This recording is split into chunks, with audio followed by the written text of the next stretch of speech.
some of the art for Dark Souls, or of Dark Souls, and ramble a bit about it. I am myself, I am a big Dark Souls fan, but actually I have to confess, my knowledge about Dark Souls 2 isn't the best. I really love the first part of this franchise, and I enjoyed Dark Souls 3, but Dark Souls 2 was always the weakest one for me. So I haven't played it in a while. Actually, maybe I will play it in the near future, but excuse me if I won't remember all the names for the enemies or everything that we will see flipping through this book. But without further ado, let's get into this. I have a little surprise, you could say. After the last show and tell, I decided to set up my camera a new way when I'm showing you things. So let's get into it. Alright, now, so here we are. As you can see, I changed a few things about my setup, so I can show you things like books or Yu-Gi-Oh cards or whatever better. Last time I made a video in German, and I've shown you my Sony Alpha 9 Mark I, my main camera, and after editing the video I thought it doesn't make much sense to just hold the camera in front of the lens and try to show you everything. It doesn't look very appealing in my opinion, but yeah, that was the reason why I changed a few things up, and now here we are. Alright. Yeah, as you can see, this is the collector's edition art book of Dark Souls 2. I've played Dark Souls since it was released on PC, and I enjoy it to this day. In fact, I've completed a playthrough like 4 weeks ago. I had surgery and was on paid leave, so I had a bit of time, and I decided that I want to complete all the achievements in Dark Souls 1, and after I did it, I thought, why not give Dark Souls 2 a shot, but I'm back to work and don't have as much time anymore, and I'm doing this ASMR channel now, so maybe in the future, but not for now.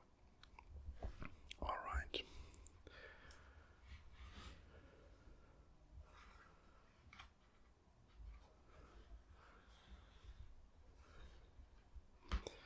What I liked about Dark Souls was that it's like a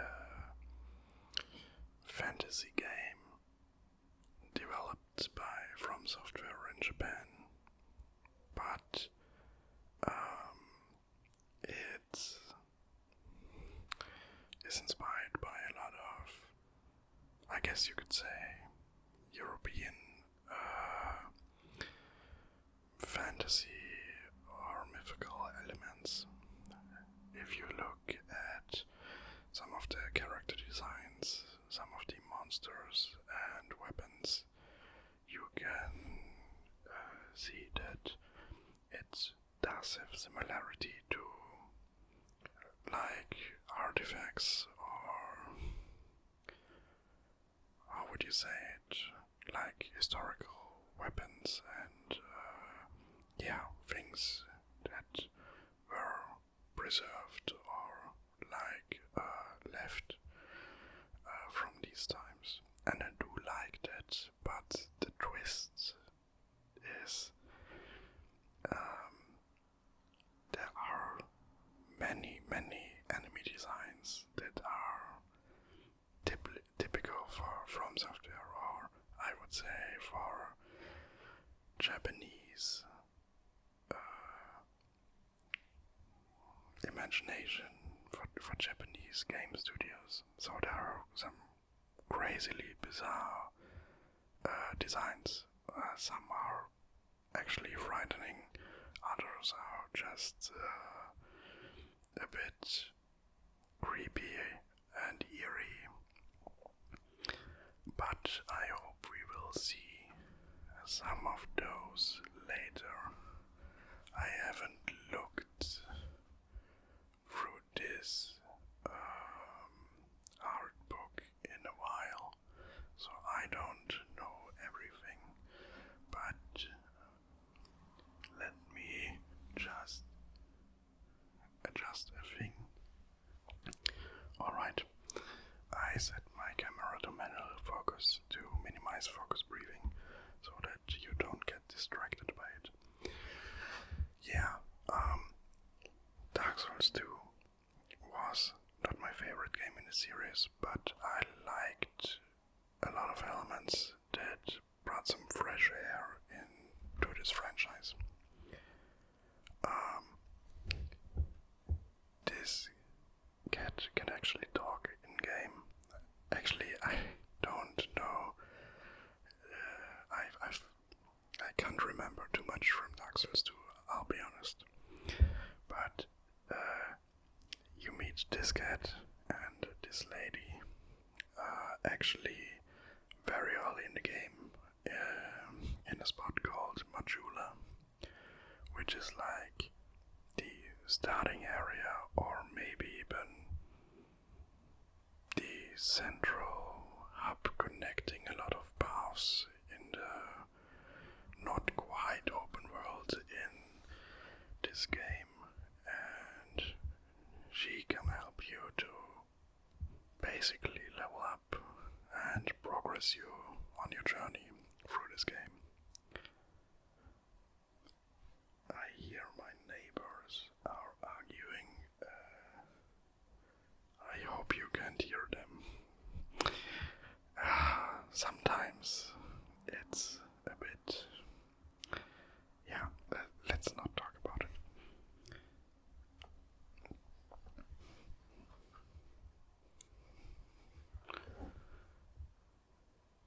Actually, now that I see them, I can't remember this guy or whatever that is. Looks like a Sphinx cat, like one of those hairless cats, I guess. I do like the design and the art style, but I really can't remember them. There are some things I do quite clearly can remember about this game, and a lot of things which I forgot. Actually, I think I couldn't name 10 bosses in this game. That's what's a bit disappointing, that many parts about this game, many areas are quite forgettable. And to be honest, there are some parts in Dark Souls 3 which are also kind of forgettable, and one or two spots which aren't underrepresented in Dark Souls 1, like the Ashen Lake. Every time I start a playthrough in Dark Souls 1 and I reach Blighttown, like one of the, many players would say, hardest parts of this game, I always think about straight rushing through to Kelag, like the chaos witch, and then down to the bed of chaos.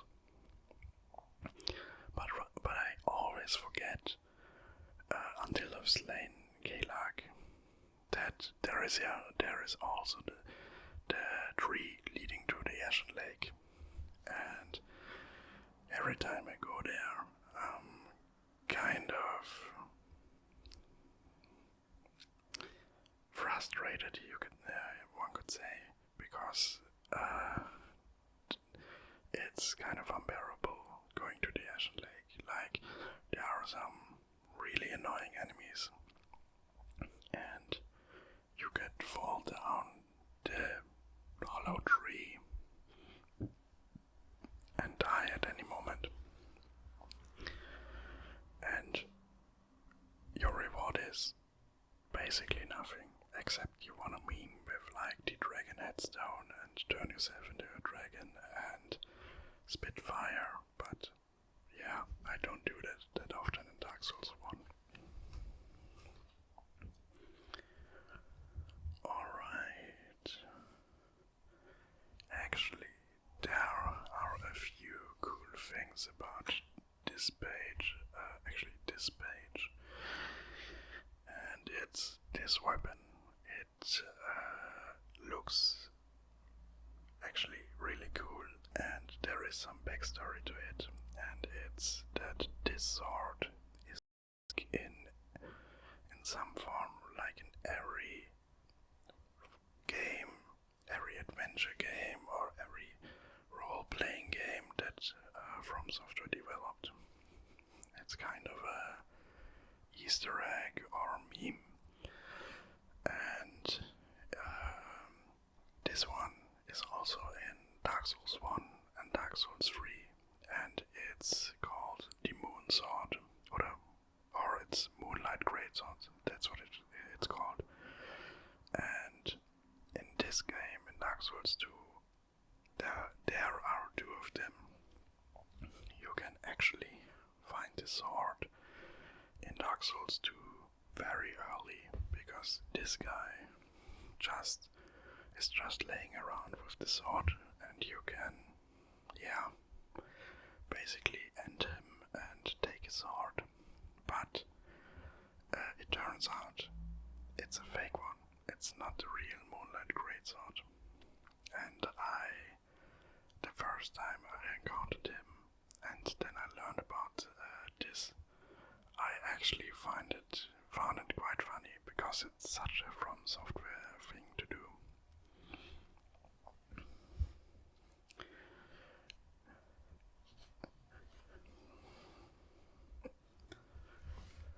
The thing you should know about Dark Souls is that the mastermind behind the Soul series wasn't present at the development of Dark Souls 2.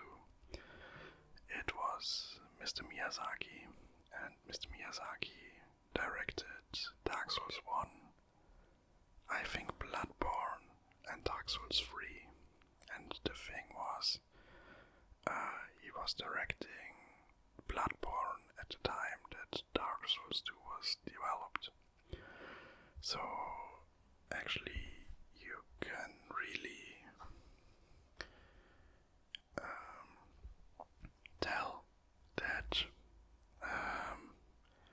he wasn't present at Dark Souls 2. There are many subtle and many not so subtle differences between those games. So the vision for the other two games and this game is different.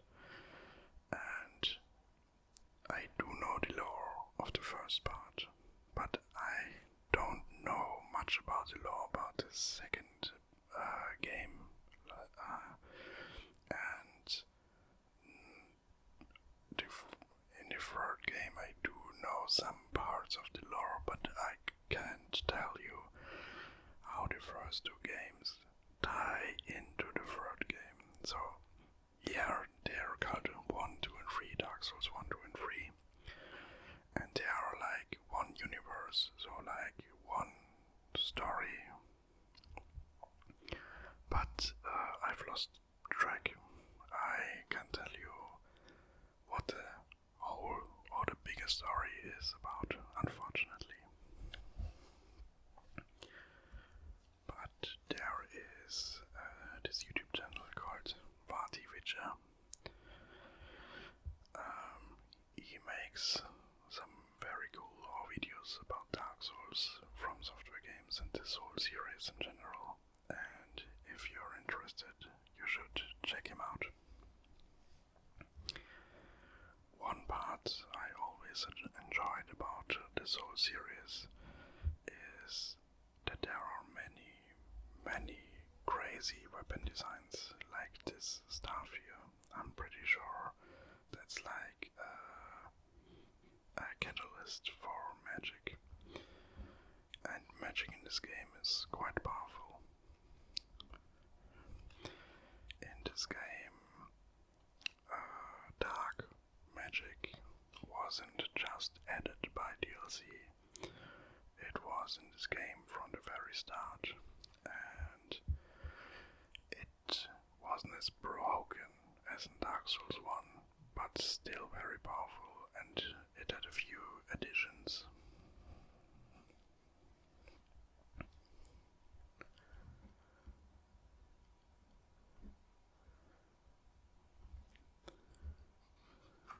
I'm just flipping through these pages because as much as I like this series, I don't think there is too much interesting going on there, at least for a Souls game, because these are just very standard character designs.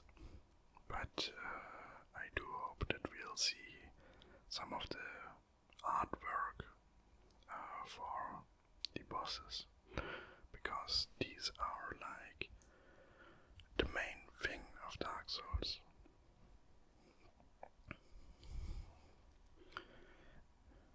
What I also enjoy about Dark Souls is that they have quite extravagant clothes or like clothing designs for female characters, as you can see. And they aren't actually too over the top or too crazy for a fantasy game. I really could see someone wearing this in like the Victorian era or something.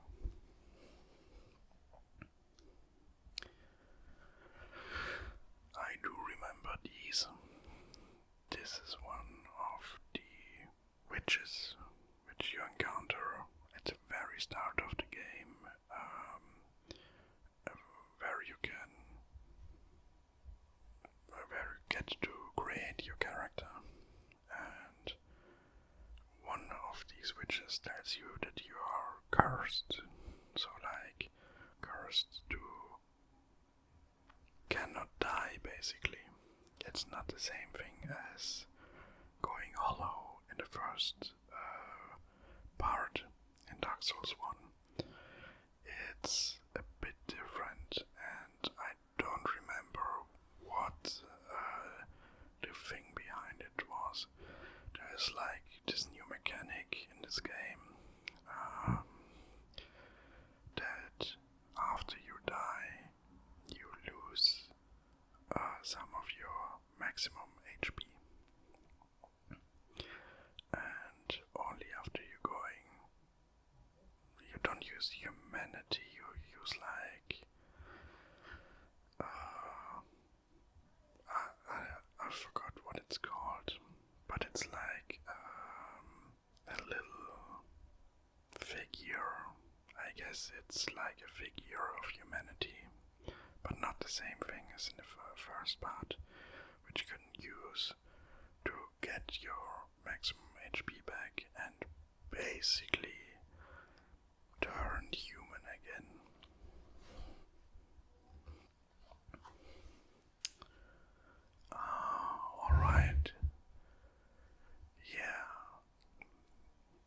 That's cool.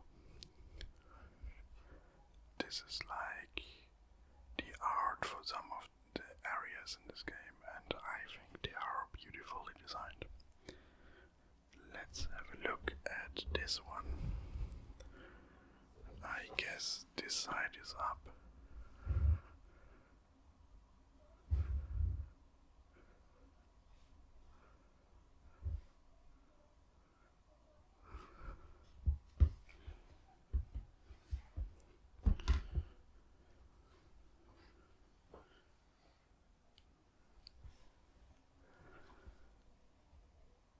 Actually, what are these areas? I don't remember, and I do think these are also vertically.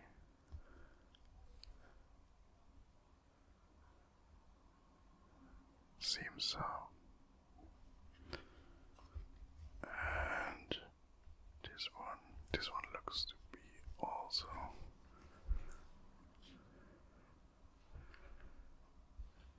vertically.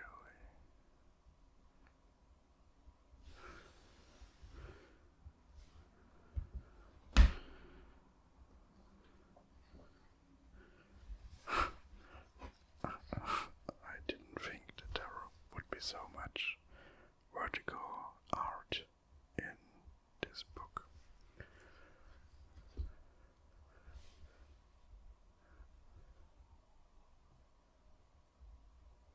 Actually, I'm impressed how detailed all of this art is. This one actually looks a bit like Arno Londo, which was the main city in Dark Souls 1 and which kind of returns in Dark Souls 3.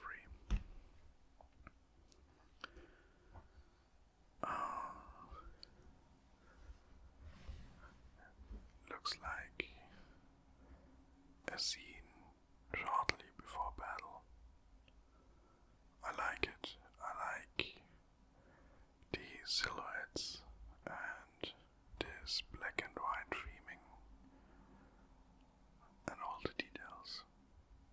Actually, you could looks like a scene straight out of the game.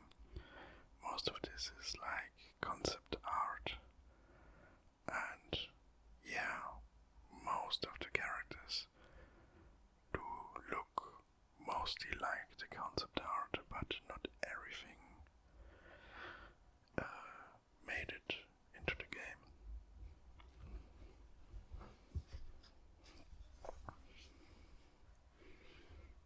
This one is quite beautiful. I like the moon reflection on the water, and I do think this is like this starting area. I do think you spawn here after the first cutscene, and it's what is the place called? Betwixt or the in-between or something. The thing about Dark Souls is a game that has a very, very deep lore. If you know where to find it, and if you read everything from item descriptions to random things in the world, like you can interact with NPCs and they can give you little hints. Some parts are like more show than tell, so some parts you have to guess or like see for yourself. This game is great at not telling you a story. You can always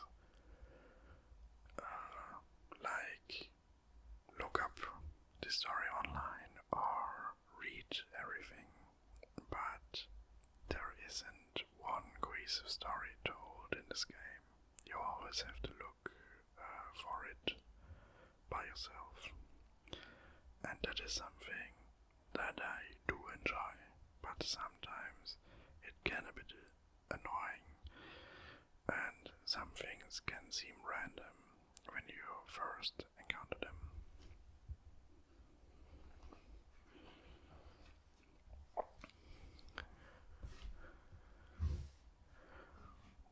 What's always a classic are like katanas in this whole series.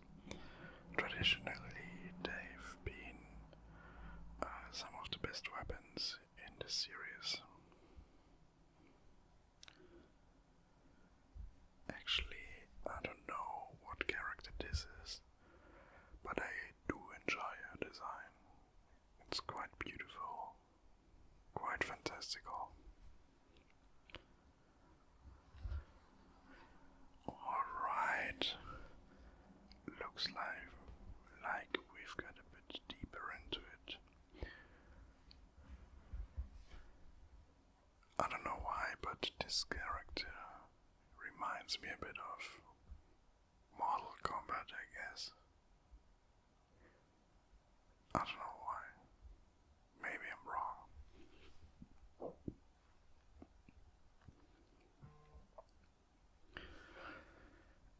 These look like talismans,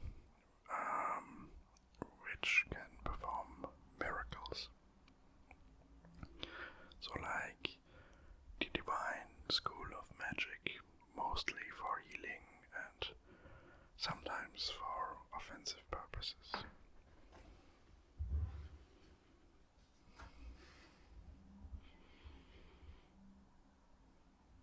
Alright. Looks like we've got a few, what would you call it? I'm not sure. Looks like a few tries to get to the finished art.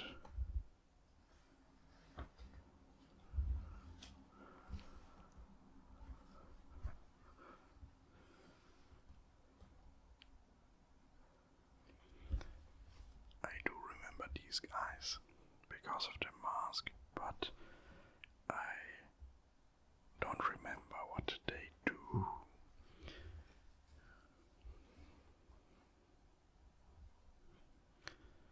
I remember these guys. They were quite resilient and they did do a lot of damage. What are they called in English?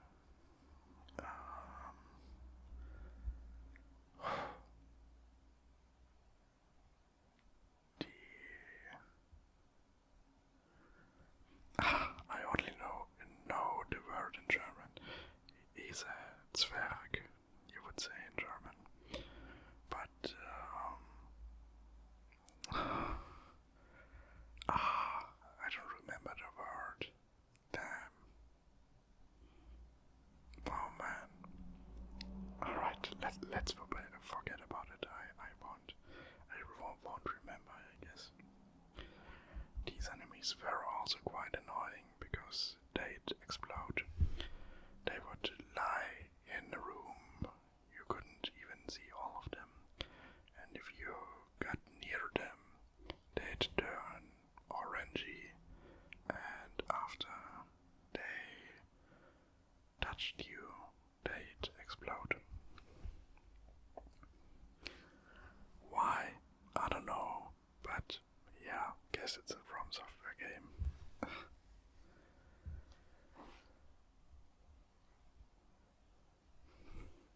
Actually, I remember this one too, but he looks a lot more scary than he actually is. He isn't that much of a challenge.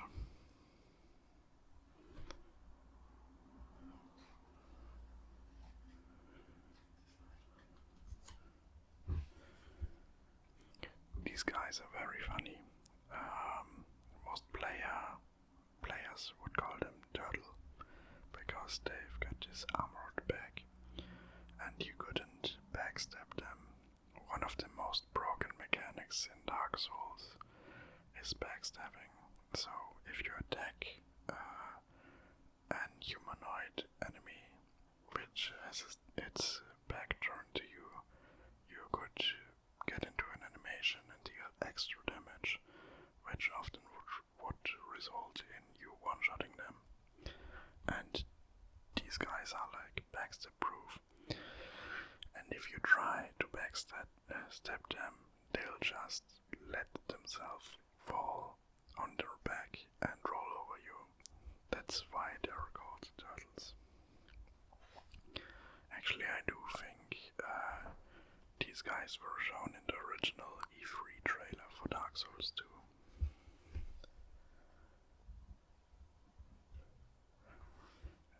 A classic weapon, but I'm not sure what it was called.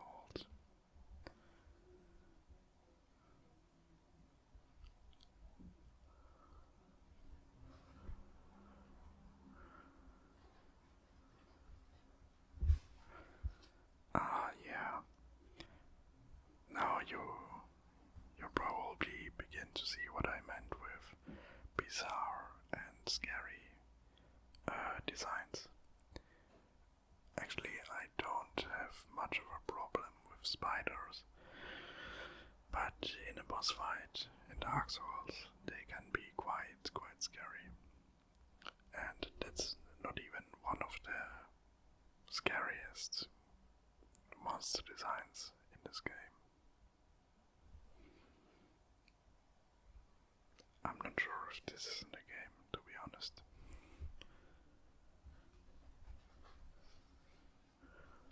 Alright. Now we are descending deep down, as it seems. They are quite strong, not because they can tank too much damage, but because they are poisonous and they spray this poison mist, which can kill you quite quickly.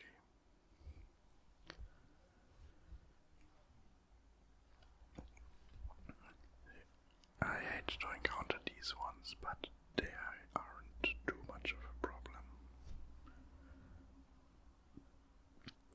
But very, very interesting design.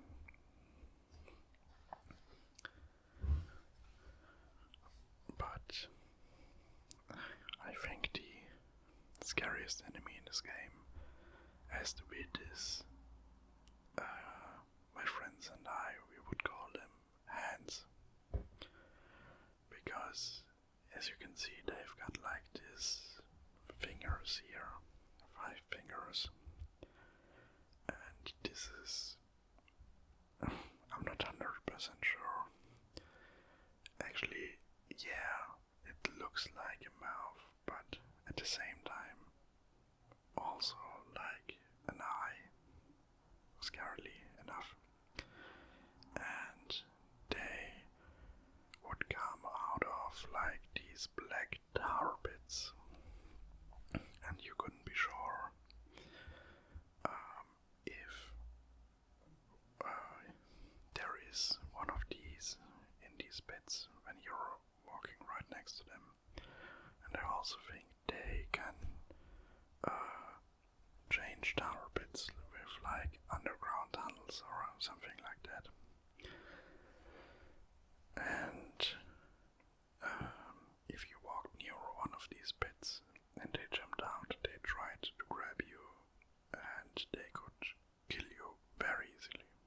So my main solution to this hand problem was playing a pyromancer and like throwing a fireball in the tar pit to burn it up and kill them. I don't remember any ghosts or like ghost entities spawning from pictures or something like that, but it does really seem like a Dark Souls 2 thing to make. surprised if they are in the game. I can't remember.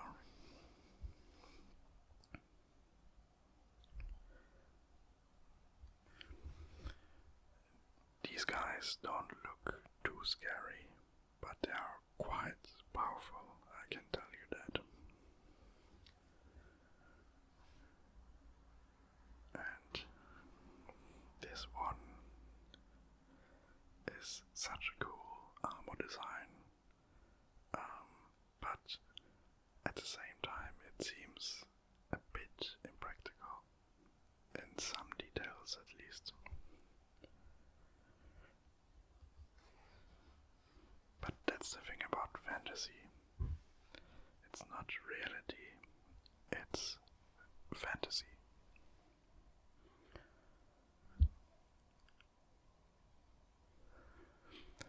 Dark Souls 2 was also the first game in which your own character, could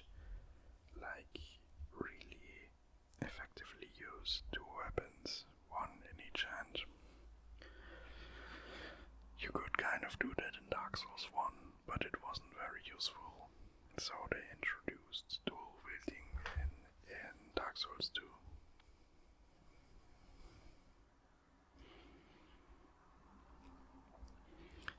I also don't remember this guy, but I do think this is an armor set which you can get in the game. At least I do remember this shield and this sword. And actually the armor too. These guys you can encounter very early in the game if you take a wrong turn, but they aren't that powerful, at least if you don't get scared and play hastily. This one's a pain in the ass. This one is the Pursuer, and the Pursuer is one of the first bosses, and he is quite powerful if you don't know a few tricks.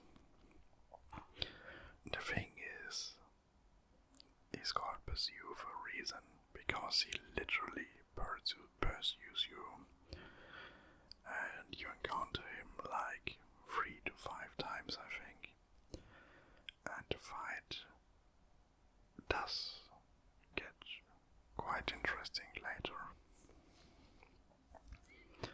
I don't know why he pursues you, but I do think he thinks you are a threat in some capacity. And if you haven't played this game, you'll be surprised by his encounters, I can tell you that.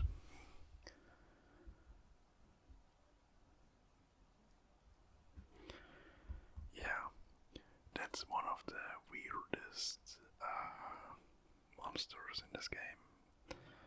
And lore-wise, it's a bit of a sad story, I do think. It's like a scorpion, or no, it's not like a centipede or a scorpion, it's like a centaur, but within scorpions, or like a scorptor, or a centorpian. I'm not sure, but half human, half scorpion. Seems kind of odd, actually. I'm not sure who she is, but maybe she's one of the last bosses. I do think the last boss, at least for the main game, in the original base game, was a female character. But I'm not too sure. But yeah, seems like she is sort of unique, because I don't see any other female characters this, how would you say it, extravagant, this little dressed. to say the least. I like the outfit actually, and the long red robes, but I'm kind of surprised that she doesn't seem like a threat in launching in underwear, I guess, like these stockings and whatever. It's Dark Souls, they can do whatever they want. Oh, this one was one of the most memorable boss fights in the game, but not that hard or remarkable, unfortunately. This is, as you maybe can tell, a mirror, and he's got the Mirror Knight. And that's basically his gimmick. I do think he can summon some entities through his mirror. And it's one of the coolest designs in this game.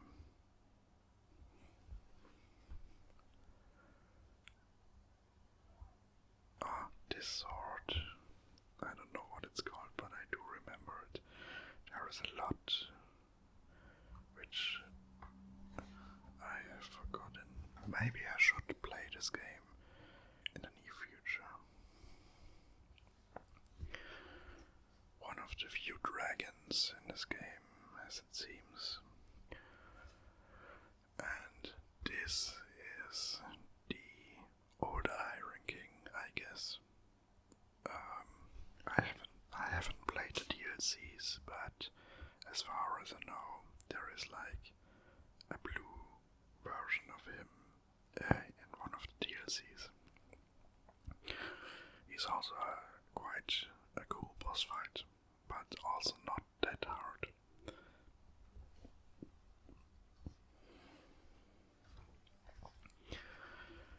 The thing about Dark Souls 2 is it's not that hard. Actually, the whole Souls series is not that hard.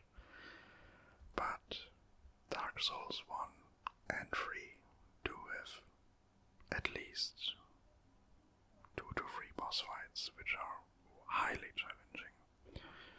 Like Calamite, the dragon of the Authorities of the Abyss DLC in the first game. He really puts up a fight. I do think he's one of the hardest fights in the whole series.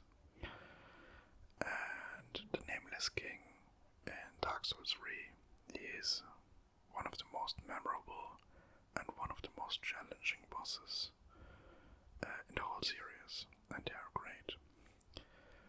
But Dark Souls 2, I always felt like either the bosses are quite memorable, but not that hard, or too gimmicky or cheesy. Actually, if I remember correctly, this was also a boss fight, but it was quite a gimmick boss fight because you go to a dungeon and this guy just rolls around in his carriage with his dead horses and runs you over if you don't know how to evade him. And you've got to do one or two things. I do think it's like activating a lever, and then he's super easy. He's not much of a boss fight, he's really a gimmick boss fight. Interesting design, but not very, a bit poorly executed in my opinion.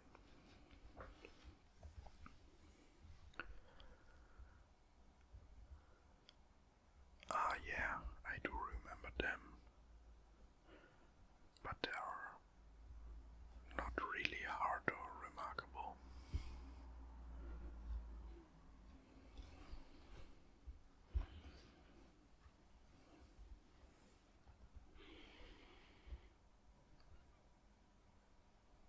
Looks like Sauron to me, actually.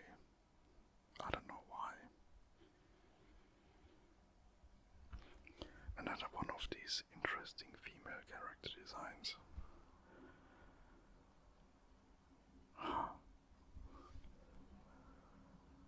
Sometimes I do wonder what the whole lore behind Dark Souls 2 is, or what I wonder more is what the intention of Dark Souls 2 was. Because when it released, most fans were disappointed that it didn't really tie into the lore of the first game.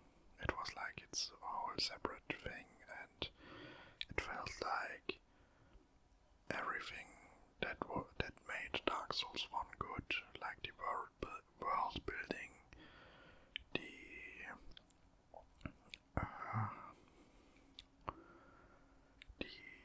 world, the level design and monster design, the lore behind it was thrown out of the window just to have challenging bosses. But yeah, if you could play Dark Souls 2, if you could play Dark Souls 1 and adjust to the changes of Dark Souls 2, it wasn't really that hard. And playing through it the first time, most of the bosses were challenging until you realized they're quite gimmicky, or not even that hard. Some of the boss fights are just like 3 times the same enemy ganging up on you. But if you can zone them, or like hold your breath and attack only in the opening moments, then they weren't that hard.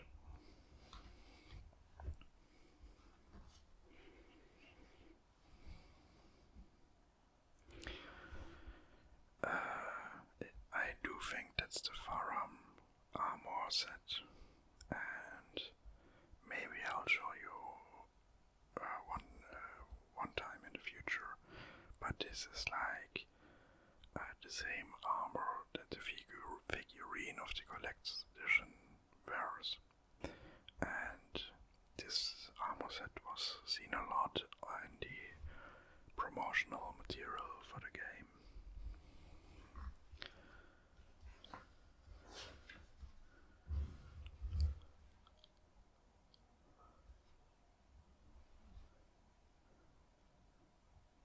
I don't think, maybe these are in the game, but I don't. Yeah, this is an enemy which was like seen 1 or 2 times in the game, I think. Yeah. Here you can see the Faram, I do think it was called Faram, armor in action. And this looks like Castle Drangleic. And it's beautiful, but still reminds me a bit of Arnolondo.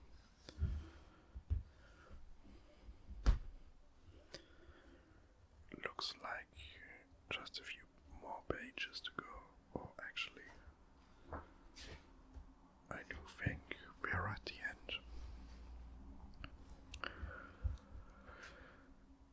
Actually, he seems familiar, but I can't remember him or his context. He reminds me more of one of these wheelchair guys in Bloodborne.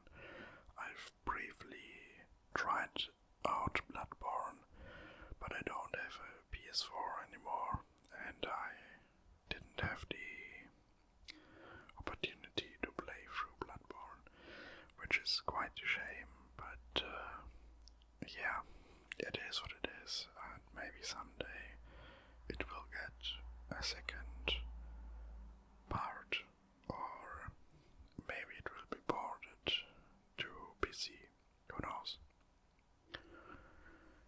Yeah, looks like we are through this art book. There isn't anything left to show you, but yeah, there isn't even anything on the backside, as it seems.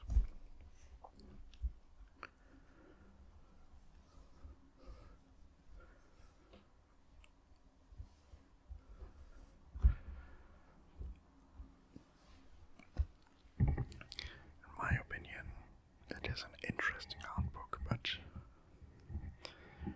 maybe not the best art book I have seen.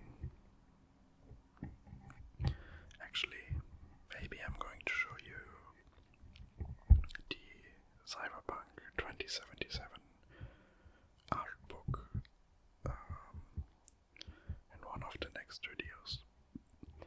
If you want to have a look at it, if you want me to make a video about the Cyberpunk 2077 art book, just leave a comment and I'm probably going to do it. Yeah, alright. Let's wrap this up and get back to my normal camera setup.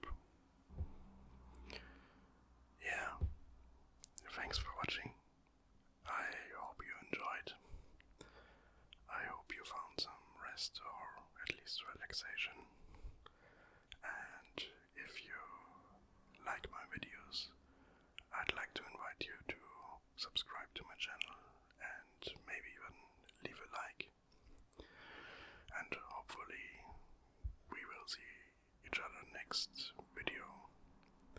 I've got a few things planned. There are lots of ideas in my head, and hopefully I can improve my setup further.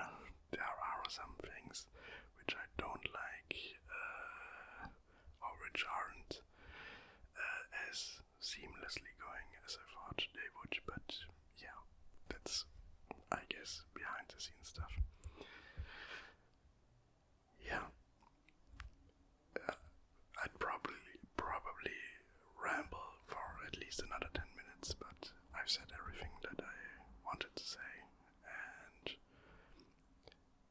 I wish you a good night, good sleep, and until next time, wish you